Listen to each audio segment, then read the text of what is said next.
అందరికీ నమస్తే అండి. వైఎస్ఆర్ కాంగ్రెస్ పార్టీలో యాక్చువల్లీ ఇప్పుడు ఒక రకమైన సంక్షోభం నెలకొంది.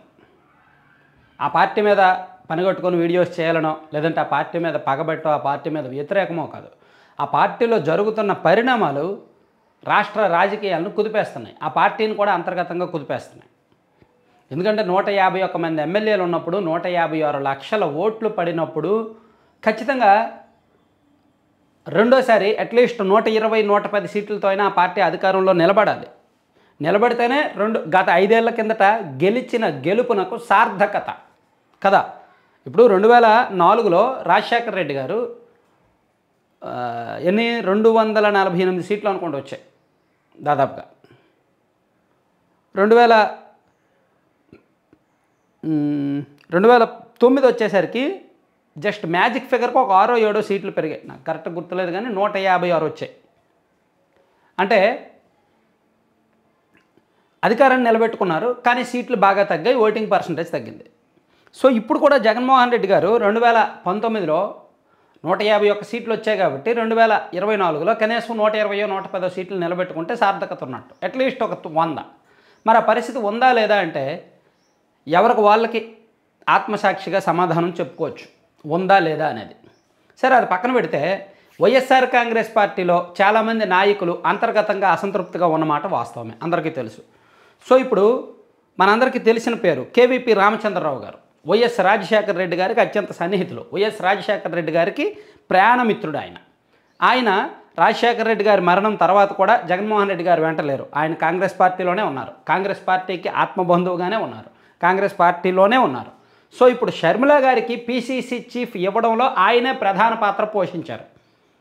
సో ఇప్పుడు షర్మిల గారు పీసీసీ ప్రెసిడెంట్గా బాధ్యతలు చేపట్టారు కాబట్టి 1 నెల రోజుల ముందు నుంచి ఈ బ్యాక్గ్రౌండ్ వ్యూహరచన మొత్తం చేస్తున్నది కేవీపీ రామచంద్రరావు గారే.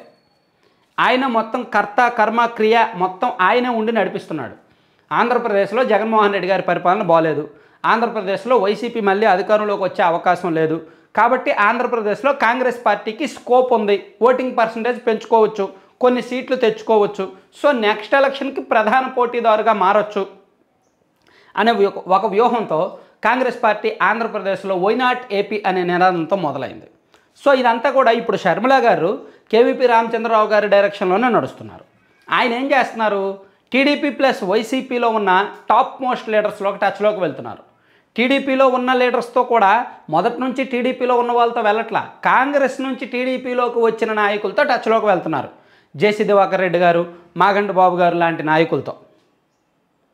సో వైసీపీలో ఉన్న టాప్ లీడర్స్తో కూడా ఆల్రెడీ షర్మిల గారి టీము డైరెక్ట్గా కేవీపీ రామచంద్రరావు గారు కూడా మాట్లాడుతున్నారంట. కాంగ్రెస్లో కొన్నాళ్ళు కొనసాగి మనసు చంపుకొని ఇష్టం లేక కాంగ్రెస్ పార్టీని బలవంతంగా వీడి వైసీపీలోకి వెళ్ళి అక్కడ కూడా ఇమడలేని కొంతమంది నాయకులు ఉన్నారు.